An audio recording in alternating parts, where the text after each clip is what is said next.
Bumuhos ang ulan sa Maynila, ngunit hindi natinag ang kapulisan sa pagpapanatili ng seguridad sa ikalawang araw ng Peace Rally. Daang libong miyembro ng Iglesia ni Cristo nagpalipas ng magdamag sa Quirino Grandstand. Manila Police, umulan man o umaraw, walang uwian upang masiguro ang paglilingkod at maprotektahan ang ating mga kababayan. Pinangunahan ni Police Brigadier General Arnold E. Abad, Acting District Director ng Manila Police District, ang paglalatag ng halos 3,000 pulis sa iba't ibang bahagi ng kabisera ng Pilipinas. Buong puwersang nakaantabay para sa kaligtasan ng publiko. Sa ikalawang araw ng mapayapang rally, kahapon ay bumisita ang Secretary ng DILG, Chief ng Philippine National Police, Regional Director ng NCRPO, at iba pang opisyales upang mag-inspeksyon sa mga pangunahing deployment. Kanilang sinuri ang kalagayan ng mga tauhang nakadeploy. Kabilang ang Quirino Grandstand, Ermita Manila, CRB Mendiola, at iba pang places of convergence. Makikita rin ang ating mga PNP units. Iba't ibang regional offices na halos 20 hours na nagbiyahe upang makiisa sa pinalakas na PNP security preparation sa Maynila. Nandyan din ang iba't ibang ahensya ng gobyerno, pamahalaang lungsod ng Maynila, at mga force multipliers.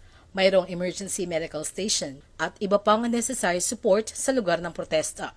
Maaga ring ipinabatid sa publiko ang traffic and parking plan, road closures at rerouting of vehicles upang magsilbing gabay sa mga balak magbiyahe. Samantala, viral ang good deeds ng mga polis na namamahagi ng pagkain sa mga bata, partikular ang Moriones Police Station personnel na piniling ipamigay ang kanilang pagkain at nagbigay ngiti sa ating mga bibong bata.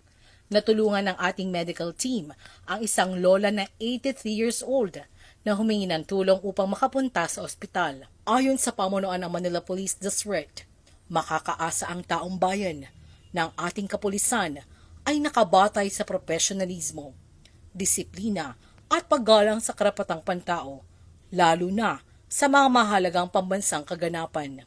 Samantala ngayong maulang hapon ng Lunes, pasado 2:00 ay nagsagawa ng kilos protesta sa San Sebastian Street ang ilang grupo. Mapayapang nag-disperse matapos harapin ng ating humanitarian negotiation team, kasamang ating official negotiator, legal at human rights officers mula sa Manila Police District. Makikita natin sa 2 araw na kaganapan, ang mga pulis ay sinanay upang protektahan ang mga karapatan ng publiko habang tinitiyak ang kapayapaan at seguridad sa lahat ng oras.